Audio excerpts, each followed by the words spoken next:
We're excited. We have a great list of speakers today. And this is my first time at this meeting as the president of CMDA. So I want to thank you all for participating in elections. And we welcome our new board member, Dr. Chris Horton, as well as welcome back our existing board members, Allison Villegas, who is now the vice president, Galen Hartzleicher, Travis Neill, and we're so happy that Dr. Leslie Eber will stay on the board as the immediate past president. So thank you all. I would like to share a question in the chat box. And for those of you who do prescribe controlled substances, please feel free to answer this. I can't find my chat box. I know it's here somewhere. We'll take the time just to learn from each other there. But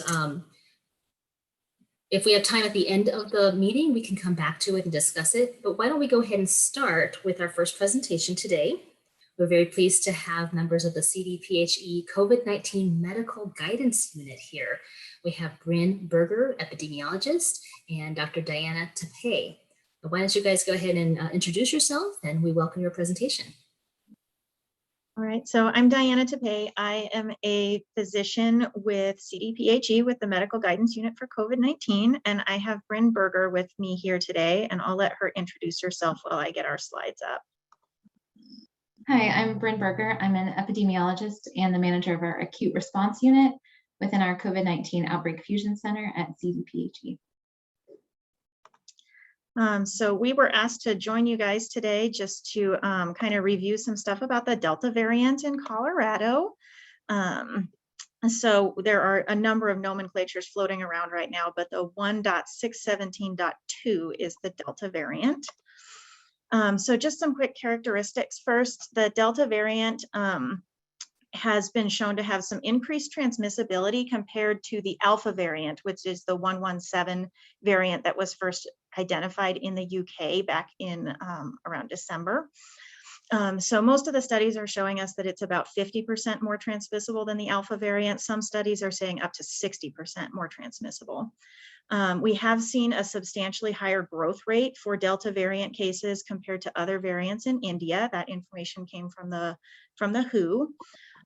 Looking at Delta variant in the lab, there's potentially some reduction in neutralization by monoclonal antibody treatments and by post-vaccination sera that's been taken from people who are vaccinated.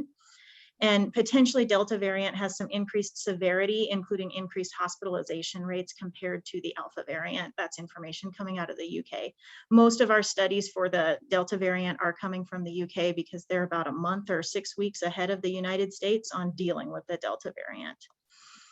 So as far as how well vaccines are working against the Delta variant, we have some early information so far. When we look at neutralizing titers comparing to the original wild type coronavirus, we are seeing about a 5-fold reduction in the ability of antibodies to neutralize the Delta variant compared to the wild type, but it is still effective. So basically that's lab information, and how clinically significant it is, we're still fleshing out.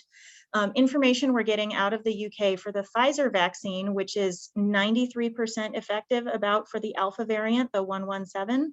For the Delta variant against symptomatic disease, we're seeing about an 88% effective rate. For protection against hospitalization with the Delta variant, it looks like it's about 96% effective. For the AstraZeneca vaccine, which is an adenovirus vector vaccine similar to the Johnson & Johnson vaccine, but we're using Johnson & Johnson in the United States, AstraZeneca is being used in Europe. We're also seeing a slightly reduced rate in how effective it is. It's about 66% effective for the Alpha variant, about 59 or 60% effective for Delta, but about 92% effective at protecting against hospitalization. We just got our first statement from Johnson & Johnson at the end of last week about how effective their vaccine is against the Delta variant. I've still been looking as recently as this morning for their preprint that's supposed to be showing up online, and I haven't seen it yet, but their statement says that they're seeing in their studies about 85% protection against severe or critical disease with the Delta variant, with the Johnson & Johnson vaccine, as well as some amount of protection against hospitalization and death.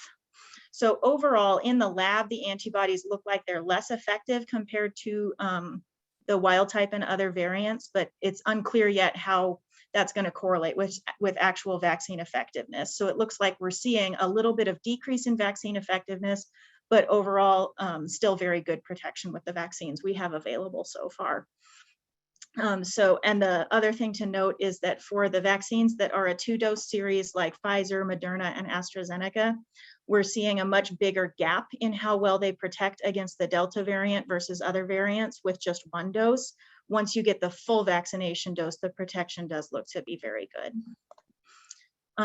Monoclonal antibodies and the Delta variant. So monoclonal antibodies are one of our main therapeutic measures for people who are not sick enough to be hospitalized. The bamlanivimab and etesevimab has been shown to have decreased activity against any variants that contain the E484K mutation, and the Delta variant does contain that mutation. The REGEN-COV, which is the casirivimab and imdevimab, also has decreased activity, but to a lesser extent than the BAM-EDI combo. On June 18th in the United States, we did pause distribution of the BAM-EDI combo to 8 states that were having high numbers of cases with variants showing resistance to it. And on June 25th, they actually halted all distribution of the BAM-EDI combo and etesevimab alone until further notice. And that was due to the fact that we now have variants of concern resistant to those medicines that are totaling about 11% of all cases in the United States and are still trending upward.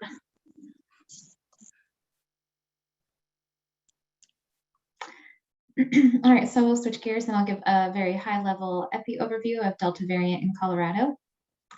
So our first 2 cases of Delta variant were identified on May 5th in Mesa County from specimens collected in late April.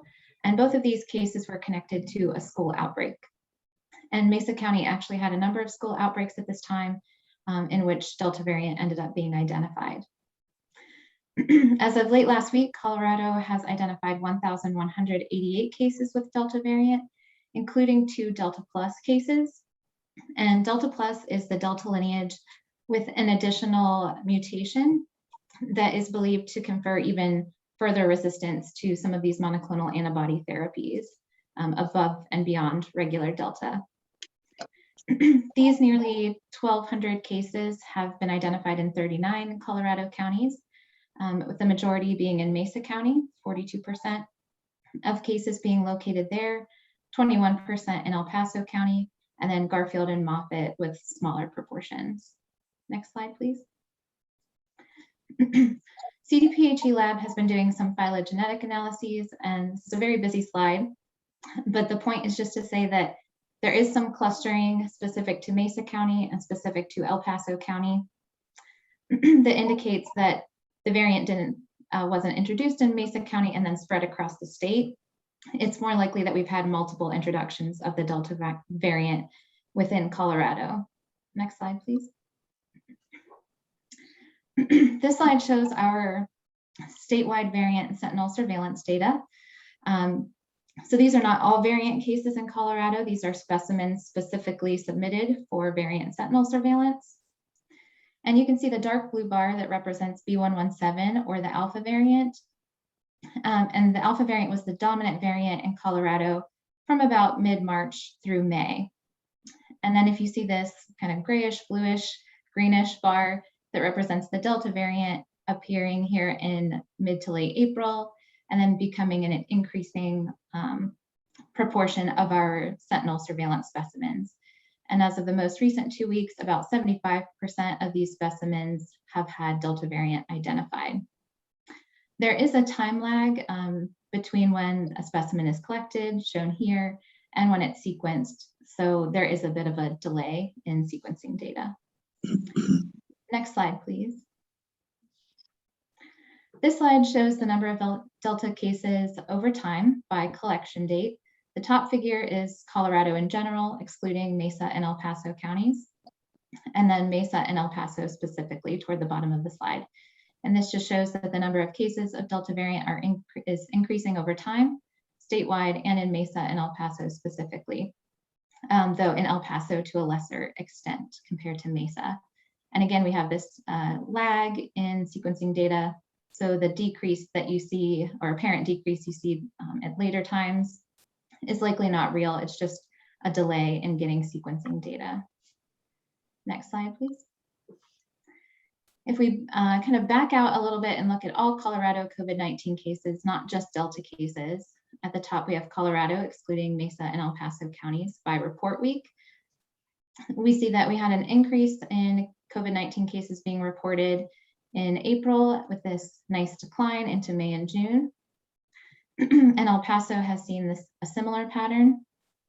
Unfortunately, in Mesa, where we have most of our Delta cases, they had an increase in COVID cases being reported in about mid-April, coinciding with introduction of the Delta variant, and now are at more of a plateau with overall COVID cases.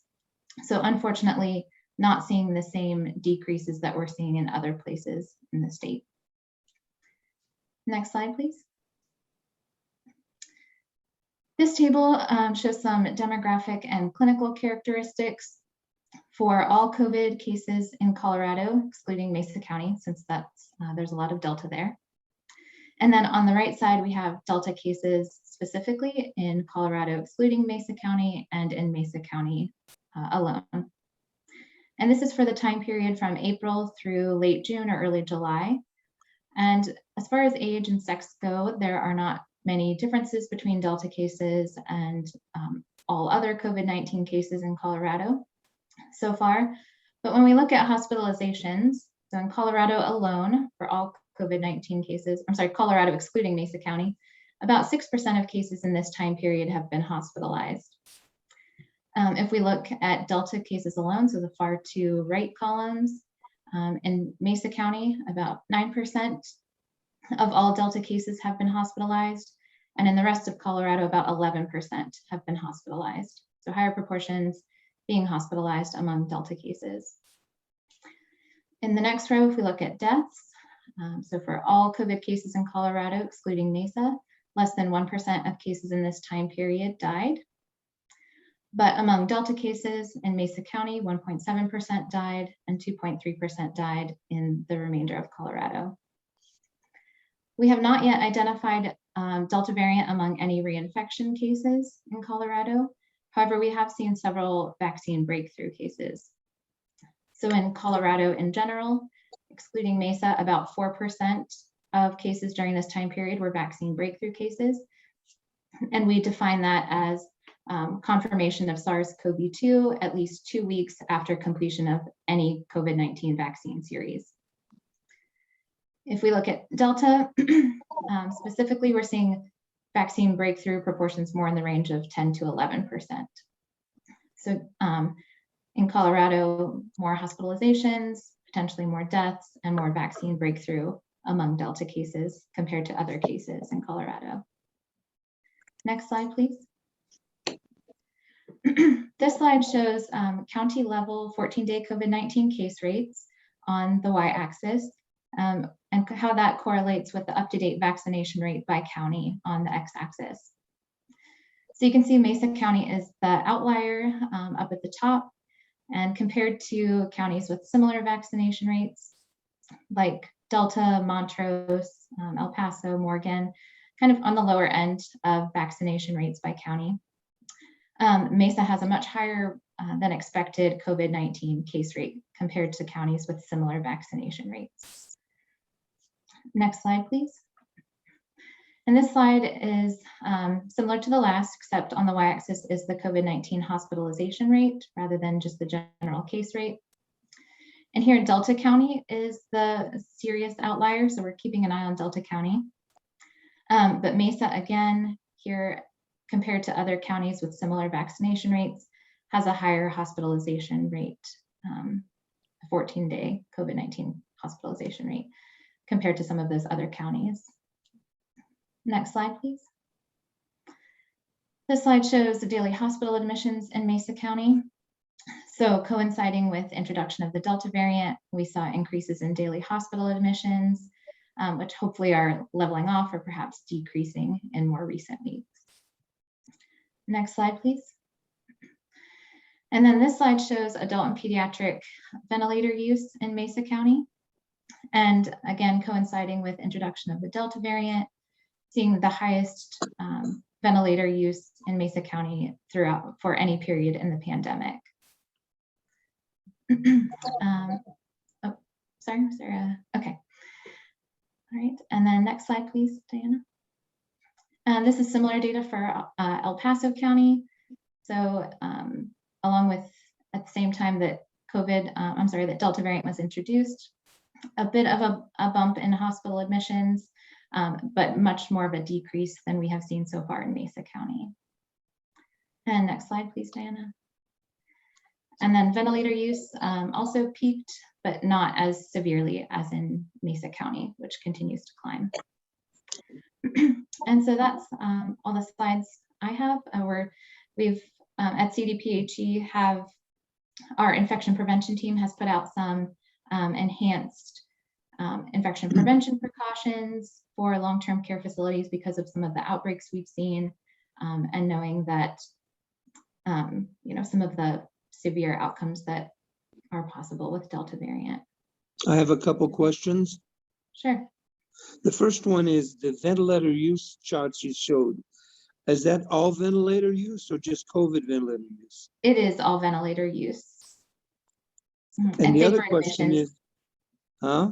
And same for admissions, it's not COVID specific. Okay. And the other question is, you didn't mention anything about Lambda variant. I am not familiar with Lambda variant. Something I don't from know if Peru that was in the news yesterday. I heard that on another call this morning, and I don't know if we have had any case. I don't believe we've had any cases in Colorado. Okay. I don't know of any. Yeah. Thank you for clarifying. There's a couple of questions in the chat box as well about vaccine efficacy for the Delta variant, why we're seeing a little bit different numbers in the news. And also a question about whether we're seeing Delta variant in Jefferson County. Is this coming over to beyond the counties that you mentioned? Yes, we do have Delta cases in Jefferson County. There's Delta in 39 counties so far in Colorado. Jefferson is number 7. It looks like. So as of late last week, had 23 known Delta variant cases. And I believe we've had some outbreaks that either have Delta variant or we are sequencing in order to determine if there's Delta variant.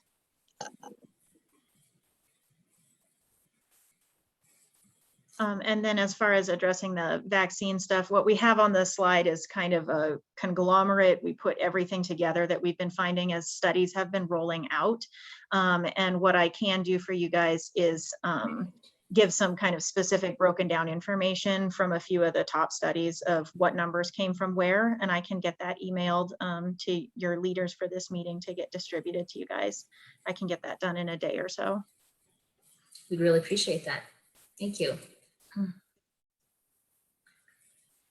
Singh, there's another question here. Do you mind if I read it out loud, or? Yeah, go ahead, please. What is the status of restricting nursing home staff to vaccinated only? Is this something the governor is looking into mandate? If I know what this is referring to, I believe this might be something that Jefferson County specifically released. But statewide, I don't believe that that is the goal or something that the governor would mandate. We have our infection prevention program has put out some additional testing requirements for certain counties for facilities to do additional testing among unvaccinated staff. So I believe if staff are not vaccinated, a facility would have to follow these enhanced precautions as far as testing goes. But I heard of an announcement that came out, but that was Jefferson County specifically, if I remember correctly. Maybe Dr. Gom can weigh in. I think that he may have some more information about this. Yeah, further investigation of the unfortunate letter that Jeffco sent out over the weekend has shown that, in fact, it was a mistake somewhere. It should not have been. It should not have said all staff had to be vaccinated, all residents are mandated to be vaccinated. And it's my understanding, I don't know if anybody else is on the call, but my understanding is that they'll be sending out a clarification letter today. Oh, wow. Thank you. And just in answer to Alex's question, Lambda is primarily in Chile. It's actually been around since last August. It's a variant of interest. The interesting thing about it there is that it has about a 10% case fatality rate, which is 4 to 5 times higher than what we see even with Delta. But it's been around a long time. It is spreading throughout South and Central America. It's made it to a few cases to the UK and other places, but so far it hasn't taken over like Delta has. Wow. Thanks, Do we Dr. know, Gum. do we know whether the vaccination protects against Lambda? No, there's not a, I mean, Chile is one of those countries that's, again, like a lot of the poorer countries, trying to get vaccine, but they don't have a lot. So there's not a really good base to test it against. So no, there's no clear data out yet to show that. And if you still have time, Dr. Tapay and Brynn, would you mind answering one more question? Jenny Albertson is asking, what criteria is being used to institute the enhanced infection control recommendations to mitigate Delta in the county selected? And what criteria will be used to lift the recommendations? So for instituting, I know that our infection prevention program started with Mesa and El Paso because we were seeing most Delta cases there, along with some counties surrounding Mesa or other counties on the western slope. I believe some counties have been added by request of local public health agencies. I can't remember which ones that is. And then as far as criteria to lift the recommendations, I think that's still under discussion. So the goal is to just keep Delta out of some of these facilities. We've had some outbreaks in residential care facilities with very high proportions of vaccine breakthrough cases, especially among residents. So right now the goal is really to slow or stop the spread as much as we can. Thank you so much. Can I ask one Go question? ahead, Dr. Ebert. Yep. One more question. So I wonder if Brynn and Dr. Tapay, I hope I'm pronouncing your name correctly, if we could have one request to understand that criteria by which enhanced infection control would be instituted, that would be incredibly helpful to our medical directors and our facilities and our providers to really understand that and to understand a criteria for which it would be stopped. And so if that's an opportunity that you could share with us, we would be grateful. Thank you. Yes, thank you. Sure, I'll take that back. Thanks. Yeah, and I'll just throw in, I talked to April about that last week, and my understanding was that they're waiting until they actually see the variant show up and they can culture it in a nursing home in the county that has cases identified. Otherwise, certainly there have been cases identified in lots of counties where we're not doing the enhanced guidelines. So I think they're just waiting for it to show up in a nursing home.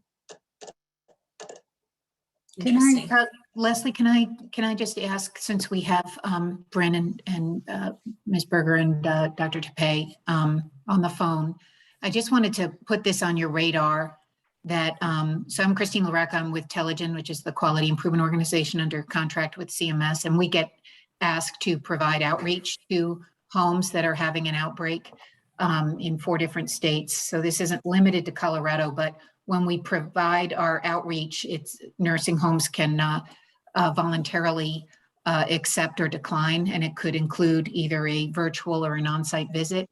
And we are having a lot of homes decline any kind of assistance because they say that their index case was a vaccinated resident or vaccinated staff member. And to follow that line of reasoning, they also say that, so what more could we have done, and see the vaccines don't really work. So I just want to put that on your radar. And I don't know, I think it might be helpful to have some sort of flow chart when people are looking at their index cases to know how to land on that conclusion that it was a vaccine. It's not that it can't happen, but the prevalence with which we're getting that response seems a little fishy to me. So I just wanted to put that on your radar. I Thanks also for am that. hearing that from our members, that majority of the positives that they are seeing in their facility are vaccinated staff and vaccinated residents. We've had at least a couple, or at least one that comes to mind that was a pretty large outbreak that was had lots of vaccine breakthrough cases among residents, but all of the staff, or nearly all of the staff, were unvaccinated. So, but that's great feedback to hear. I just wonder, you know, if there could be some sort of message of keep looking, because you have visitors, you have other people, and you know that there's always an opportunity to improve. So it's increasingly concerning. Definitely. Thanks for bringing that up, Dr. LaRocca. So we'll certainly appreciate any feedback we can get from the state, from your CDPHE on that. And Dr. Tapay and Brynn, if you can send us any information by email, we'll be happy to distribute it to our entire organization. Thank you so much for being here and providing your slides and your update. Are the slides shareable? Are we allowed to share that with our group too? I will run them through my supervisor and make sure there's nothing in there that we have to take out, but we can probably get you a PDF version of at least most of it. Terrific. Thank you so much. All right. Thanks for having us. Thank you. We appreciate it. And Thank I you. appreciate, yes, thanks for all your thoughtful questions. We have a little time here for our announcements and updates from CHCA and our CDPHE, the Nursing Facilities Division. So we could start with Jenny Albertson and then go to Chad Fear. Hello, everybody. Good afternoon. My name is Jenny Albertson. Many of you may have known me as Jenny Matlock in years past. I am the new Director of Quality and Regulatory Affairs at Colorado Healthcare Association. I will just give you a very brief provider overview, provider perspective overview. Much of what we just discussed is, of course, hot on the topics for our members. The Delta recommendations are causing a lot of disruption with especially the 14-day quarantine. But the primary issue is the burden on staffing. That's global, not just for those that are experiencing the Delta enhanced guidelines. We are hopeful that we're going to see a little bit of an ease in hiring when some people come back following the start of the school year to the workforce. So we're leaning that direction to hope, but we also are kind of starting to press on what we're supposed to do about the amount of facilities that no longer have nurse aid training programs validated. Many of you may be aware that CMS can institute that as a penalty when you have an actual harm deficiency, that you no longer have the ability to train nurse aides in your community. And well over 100 facilities now in the state of Colorado are in that status. That obviously hinders our ability to hire and train. Additionally, we're seeing a lot of difficulty with getting the temporary nurse aides that we have right now, which is about 2,200 workers, through a full testing process. We can validate their competency so they can work for the 4 months that CMS is allowing us to waive requirement for. But then when it comes time to test them, we're unable to find a testing site. There's a lot of cancellations. They're delayed and pushed way out, or they're having to travel a great distance across the state to actually go to a testing site. As I'm sure you're aware, that's pretty much a deal stopper for a lot of people that are single parents or low income individuals. So staffing shortages are very high on our radar. They're also being attributed or being given as the reason for a majority of our routine deficiencies cited by the state. So whether it's dignity tag, because of inability to attend to people with the personal touch that people are expecting, or it's abuse reporting and investigating, whatever it is, the state is tracking it back to staffing shortages. And I wouldn't argue, but it's an awfully difficult dilemma to be in when we can't seem to mitigate that. Nursing schools, as I'm also sure you're aware, take a very limited number of students, and we're trying to address some of those issues because it has to do partly with professor pay and also these programs just being very small to begin with. So, so those are hot issues for us. Additionally, kind of on a positive note, I'm anticipating, and I think a lot of people are anticipating, an improvement in care as we see our opening of restrictions. So increased number of visitors, group activities, communal dining. We should be able to identify ADL declines more quickly, changes of condition, improve our nutrition and hydration. Those have been frequently cited areas regulatory wise, but we're just seeing those as issues in our residents. Also the self-isolating that we've seen kind of institute itself with the perpetuating of the psychology of being locked in your room. We're having to tackle that pretty head on in our facilities, and our activities and direct care staff are really attempting to push to get people out of their rooms as much as possible. So fingers crossed that we won't see a resurgence in viral spread while we see a decrease in social distancing. But with the vaccination in our residents, we're hoping that that does not happen. So that's my update. Thank you so much, Jenny, for bringing those timely topics up. And congratulations on your new position with CHCA. Chad Fear, thank you for joining us. And would you mind giving us an update from the state or your perspective? You bet. And actually, a lot of what I would want to talk about falls very much in line with the topics of conversation that Jenny brought up. You know, from a regulatory perspective, we do recognize that staffing issues, and we do see its impact on care. You know, when we go out, I think we try to be as reasonable as possible.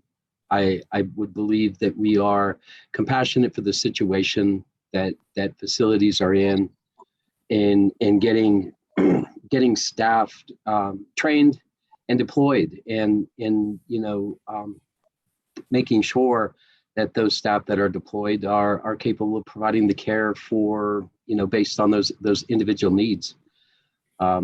We too are struggling with staffing. We're right about 75% as far as you know, filled positions with our section, and we have quite an intensive training process that really slows down the movement of folks from hire date until they can go out and contribute, you know, as an active member on a survey team.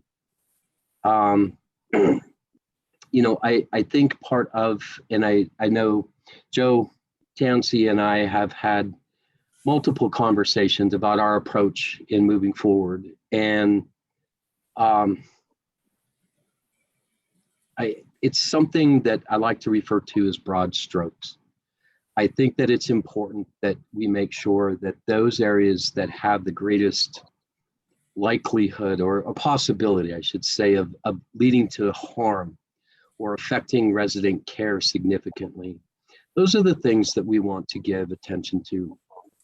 We're not going out in inspections and, you know, I also call it the "and your little dog too" approach.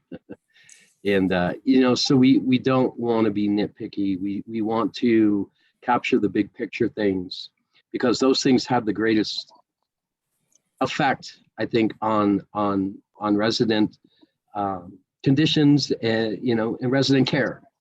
So, you know, as Jenny had indicated, you know, we do see some trends, and we have been out into facilities more now than we had in some months past, as we're able to, you know, our world's opening up too. And we're now allowed to go back in and do a recertification surveys, where we were not able to do that during what referred to as like a COVID pause. We were only able to go out and do infection control surveys and the most significant of complaint investigations. And now we're able to go back. We're working on a plan to address our backlog. You know, we have over half of our facilities that are outside of their, you know, our expected compliance date in terms of conducting recertification surveys. So we're developing a plan that'll allow us to gain on that number, as we know that there's still other facilities that will continually exceed that 15.9 months until we're able to catch up and get that to a manageable time frame between recertifications. And so we do see issues with dignity and abuse and dementia care, pressure wounds, non-pressure related skin conditions, respiratory issues, pain, accidents. Those are all kind of some highlighted areas that we see that, you know, we've seen an increase in. Of course, infection control. That's been on everybody's radar since, at least in nursing facilities, since March 2020, from a regulatory standpoint. So we continue to try to manage that workload with the needs and the pressures that are placed on the community, while needing to go in and make sure that we have substantial compliance. And again, so broad strokes, we're not expecting perfection, but we should see substantial compliance. That more often than not, that facilities practice is going to lead to compliant care. And so, we've taken that approach, and we'll continue to take that approach to educate our surveyors to follow that approach, and partner with the community and the trade organizations and the medical directors in getting everything moved forward through this pandemic to a point where it's buzzword new normal, and it will be a new normal. I think there's things that we'll not be able to go back to. Particularly as we go through with, we get, feels like sometimes 2 steps forward and that 1 step back when we have to increase restrictions for, enhanced precautions. But all with the supportive goal of moving forward and getting back to a point where quality of care, quality of life, and those resident and facility behaviors are something that, that we can manage in a way that I think we used to pre-COVID. Thank you so much, Chad. I think we share a lot of the same goals. And if anyone has questions for Chad or for Jenny, please feel free to add them to the chat box.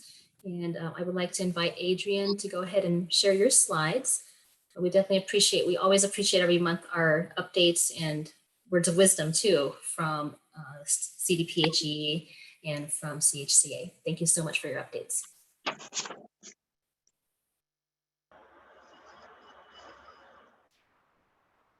Okay, you guys hear me okay? Thanks. I can hear you, yeah. If you don't mind introducing yourself, and thank you for being here, Adriann. First of all, I'd like to say thank you for having me here. And I know that I'm here in this presence virtually of a lot of really talented and skilled and valued people here. And some of you guys I've worked with before, and I really am honored to be in your presence here. So thank you for having me. I appreciate that. And so I have a little bit of background compared to some of you others who've got quite extensive background in long-term care. So I've been a dietitian in long-term care for about 8 years. And my first experience in long-term care was in a home that was undergoing the transformation for the human alternative several years ago. So I really identify with the person-centered model, and I know that's really been a movement too in the past. So that's great, and I appreciate having this opportunity to kind of share my perspective from a nutritional approach with food healing.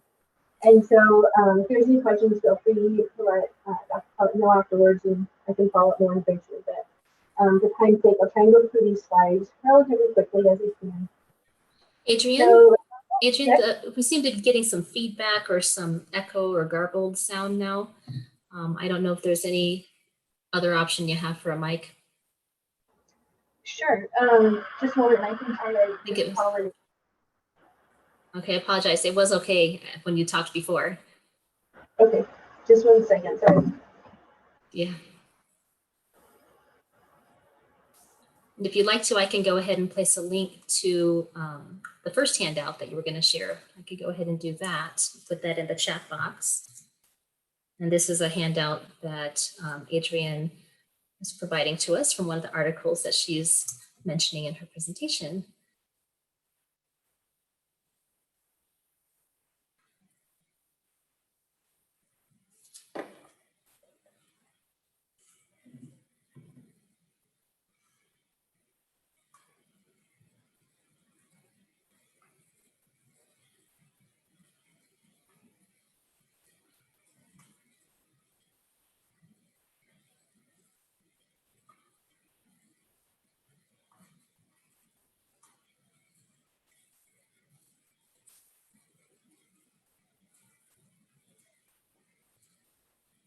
And if you can't get on the other way, Adriann, it's okay. You can just keep going.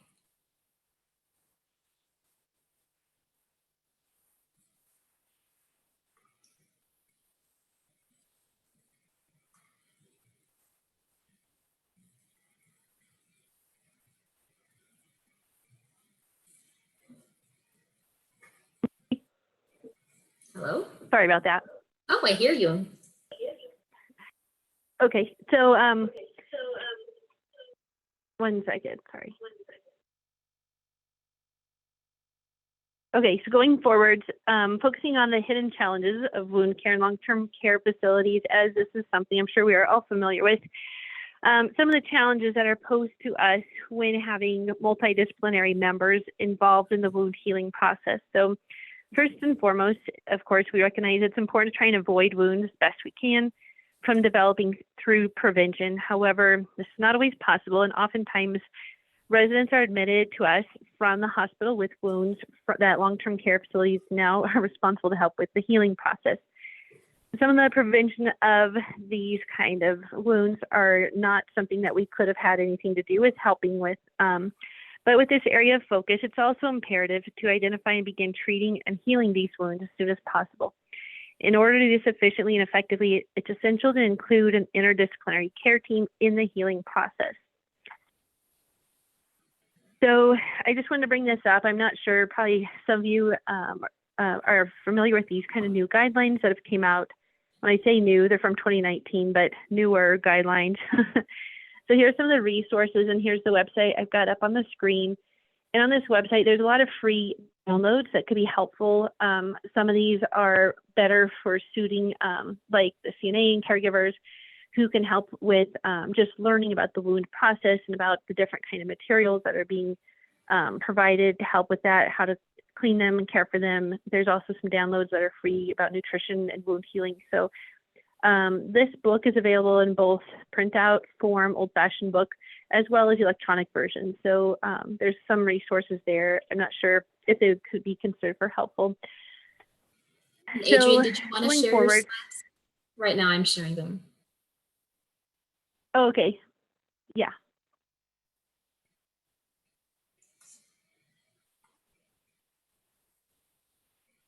Sorry, guys. No, thanks for helping us out. Okay. Here's the last screen that I was just going over, the website for National Pressure Injury Association.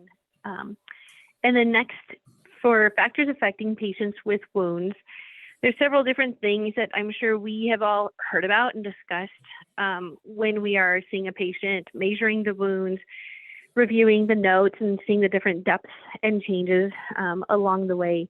But sometimes the physical components of the wounds sometimes are focused on more highly than some of the personal attributes that are related with these. So for some of these things that come up as far as like pain and how they affect the resident with their overall quality of life and their sense of, you know, who they are and their well-being, some of the shame that's associated with some of the odor could interfere with maybe a resident not wanting to come out to participate in activities or socialization because they can smell some of the odor from their wound. And so this could be affecting them with several different things. Could be something that could be brought up from different staff members as far as like concerns for depression, or maybe medications need to be added to help with managing some of these side effects of the wounds. So when we think about person-centered care and having a call to action for the wound management team, when we think about what we can do here is focusing on the whole person and what can we do about this, because we can make a whole bunch of different kinds of interventions that are scientific, evidence-based, up to date.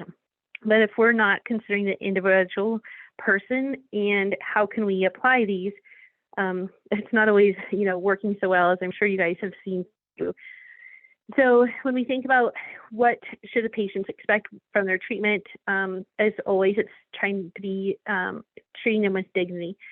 And what can we do to include the resident and their family when appropriate to be involved in the treatment, in the care? And then how can we include them to participate in discussions or decisions for treatments as much as we can? And I know sometimes when there's a crunch for time or short staff or things like that, some of these things can be looked over just because of the severity of the nature.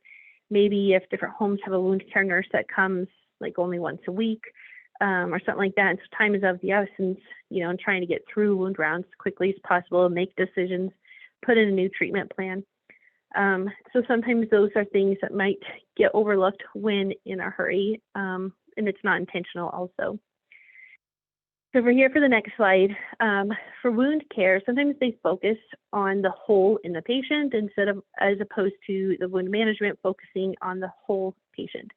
So, and again, these are things that are unintentional and not always, happening, but sometimes they do. And so looking back to my first, my first emphasis in the career of a dietitian working in long-term care, I remember I was excited to be invited to the wound care rounds, and I thought this was a great opportunity for me to learn and to see firsthand what the wounds actually look like. And I was honored as a dietitian to be considered as part of the wound care team because some other places, the dietitian wasn't really invited. For me personally, sometimes I had a hard time seeing some of the wounds or hearing the wound care nurse tapping her metal instrument, seeing is that slough? No, that sound is from a bone, so I still remember that sound. But for me, several years have gone by, and this one experience with the resident still stands out.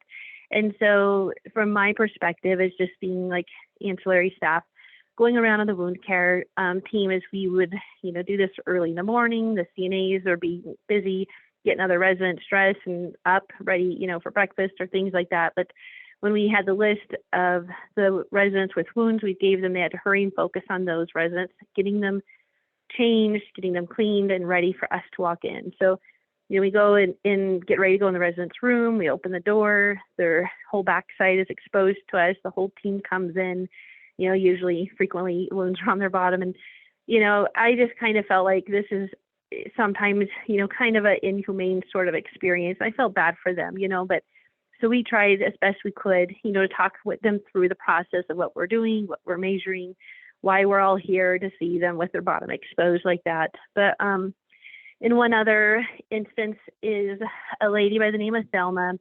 She was on hospice and she was in the process of dying, but not quite there yet. However, her toes had turned necrotic and had become almost falling off. So when we went into her room, I stayed up by the head of the bed with her. I held her hand and I just tried talking to her constantly and in a loud voice because I could hear the rest of the wound care team, saying, oh, these toes fell off. These are still attached, but hanging by a thread. What should we do with these toes that, have fallen off of her, no longer part of Thelma anymore? And then talking about the smell and that the roommate, complains about the smell and, this air freshener and this charcoal and baking soda is not doing the trick. And so, me just kind of being a different part of the team and holding her hand and just trying to comfort her while they were having these discussions, just to me brings to a point, she's still alive. She's still a human and she can hear what they're saying about, the odor and about the toes falling off. And I just remember her laying there holding my hand and her little thin, bony, frail fingers and asking me, why aren't I dead yet? And, so just kind of going through that, time with her, which to me was valuable. And I was glad I was able to be there and provide comfort while the wound care team was, measuring the wounds and dealing with other kind of, wounds besides the toes that have fallen off. But to me, I think that's important to just remember because sometimes when we're in a hurry in the scientific components of doing the measurements, documentation, and what treatment did we apply last week? Was it effective or not? And things like that. So just keeping in mind, I guess, that this is still humans that we're working with. And I know sometimes when things are busy or short-staffed, sometimes it's hard to, keep that first and foremost. So nutrition and wounds go hand in hand often. So there's things that we can see when we see a resident who's starting to decline with their food and fluid intake, obviously puts them at risk for developing wounds or worsening wounds or non-healing the current wounds they have. If they have inadequate intakes, then it leads to loss of weight, which leads to less of a barrier between the bony prominences. So what we want to do, of course, is try to maximize nutrition as best as possible. And so once again, this is done through a multidisciplinary team approach with everybody trying, as far as like the nurse, the CNA, the activities department, social worker, and of course the dietitian. And so this includes dining services staff too. So everybody being on the same page, having that awareness and focus of what we can do to try to help to maintain as best nutrition intakes as possible. So for nutrition management, in this kind of long-term care setting, we want to try to prevent malnutrition, screen for malnutrition and risk of malnutrition as early as possible, and then also assess for risk factors that could affect malnutrition, and then intervene with interventions that are effective. So not just, one size fits all kind of intervention, but knowing who the resident is, if they're new to your facility, trying to speak with family members maybe to get some background information about what they've tried, what works well, what flavor preferences they have. And then of course, I'm sure all familiar with barriers that have come up that can affect the healing interventions that we've tried to implement. So just kind of being aware of some of those goals and what can we do to try and help with them. So trying to prevent malnutrition takes into consideration the weight history that's not only here at the facility, but prior to admission, also within the past 6 months or a year, to identify significant changes, and then also identify changes during admission in the past week before admission of oral intake. So if they're coming from a hospital and have had surgery, that could definitely affect their intake normal patterns as well. Coming out of anesthesia, several things that can affect or influence that. Maybe too, when they were at the hospital, they might have been put on a restricted diet, and then when they come here to the facility, it could be the job of the dietitian to analyze and see if they should be evaluated to liberalize their diet to help with increasing their intakes. So whenever possible, just thinking about the whole picture, of what can be helpful for enhancing their nutrition. So I'm not sure if this is something that you've all heard of before or use in the facilities where you're at. There's different kinds of malnutrition screening tools available. The one that I chose to highlight here is the malnutrition screening tool, MST. Like I said, there's multiple other ones to choose from. With the MST, it focuses on 2 questions. Have you recently lost weight without trying? And then if yes, how much weight have you lost? And then the next question, have you been eating poorly because of a decreased appetite? So with these 2 questions, that's what leads to like a score that the dietitian can assess and analyze for what their malnutrition risk status would be. So if you want to implement something like this, it's great if you can try and do that upon admission regularly at intervals.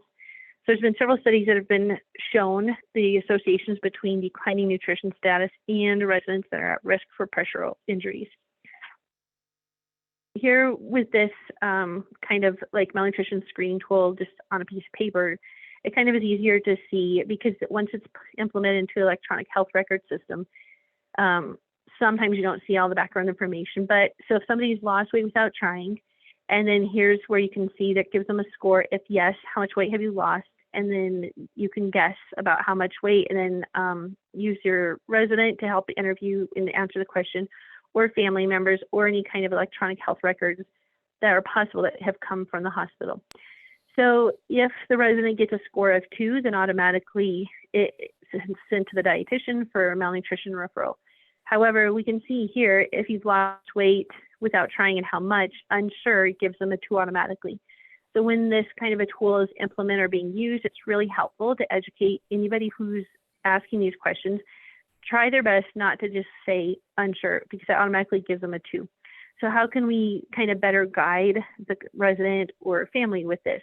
So if they're unsure how much weight have they lost, then we can try to ask more specifically. The last time you're at the doctor's, do you remember what your weight was?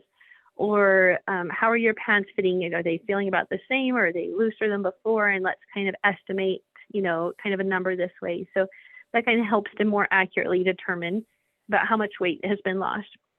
So this can be helpful for the dietitian when they're completing their assessment, and for Section K of the MDS to help assess the resident's nutrition status. Adriann, I'm going to ask if you might just finish your key points within the next minute or so, if you don't mind. Sure. Thank you.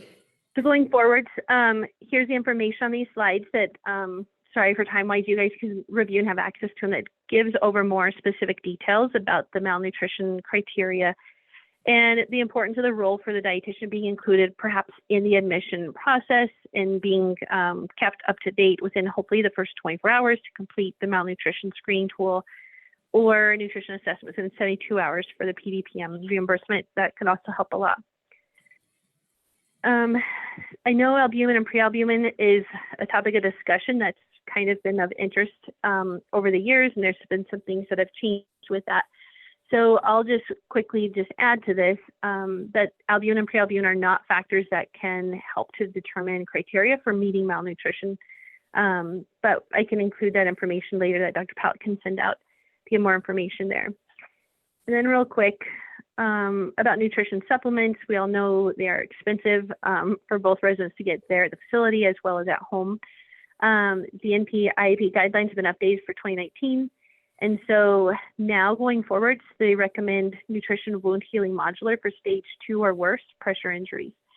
So here's an analysis of a couple different wound healing modulars, Arginate, Argiment AT, and Juven, and just kind of analysis to see if they meet the NP-IAP 2019 guidelines. So again, some barriers that kind of contribute to a resident getting adequate nutrition. As we know with COVID and restricting the resident from being able to be in the dining room, getting adequate feeding assistance, verbal cueing, positioning in the chairs, things like that. And so it takes a whole care team to help with focusing on doing all that we can to help meet their nutritional needs. And so I think that's really just kind of a great point just to take away that, you know, during one care rounds, we can make these great interventions, but if there's too many barriers in between the resident's skin and the specialized mattress or things like that, you know, the CNAs have no way of knowing whether it's an agency CNA or somebody from another facility coming to help. So all that we can to try and enhance communication through electronic health records between dietitian and physician, or with the care plans to include the CNAs to try and help them to know the best interventions that we're using. So any questions anybody has, feel free to just let Dr. Pallett know and you can follow up with me, and then I'll give you some more information as well for some of the handouts and clarifications about albumin and prealbumin. Thank you, Dr. Pallett. Well, thank you, Adriann. Thanks for preparing this for us. I'll be happy to send out the slides and the handouts that you prepared for us. Thank you so much.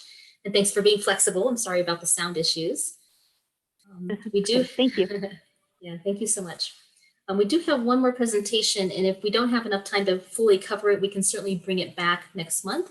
But we have Travis Neill, the CMDA treasurer, who is going to prepare, who has prepared a financial report for our organization. So go ahead, Travis. Okay, can you hear me? I can hear you. Good, and can you see is the screen share working? Yes, I see most of this chart, yep, income statement. Okay, so just real quick, this is a summary of our annual conference, financial income, the income statement for the annual conference. And so you see we brought in 34,000 in gross revenue, about 23,000 in registration fees, and vendors a little over 10,000. You see the expenses, and so we had a net annual meeting income of a little over 10,000. How this relates to in-person meetings is it's actually pretty close in terms of the net profit that we ended up making. You know, there's increases and decreases in both revenue and expenses that reflect the differences between virtual and in-person, but essentially we ended up netting about the same. And then this is the income statement for CMDA through June for this year. And so it's, you know, the essence of this is it's basically the annual meeting with a couple of additional expenses and a couple of smaller revenue pieces, like our accounting expenses and then the AMDA joint enrollment dues that we get every quarter. And so our checking account balance right now is just a little under 35,000. And this is, I mean, all in all, I'd say we are in a pretty good position. We always try to, you know, keep a reasonable balance, but not something so high, given that we're a nonprofit and what we're trying to accomplish here is to disseminate education. So we are always looking for suggestions for how to use our funds, as well as how to bring in more revenue so that we can fulfill that mission. So that is the high level of our financials. And if anyone has any questions, they can shoot me a message in the chat box or send me an email if they'd like. Thank you for that great summary. If anyone has questions for Travis or for any of us, please go ahead. Otherwise, it is 1 o'clock. Thank you so much for joining the monthly meeting for CMDA. We'll see you next month on Tuesday, August 3rd. Thanks, everyone. Thanks, everyone.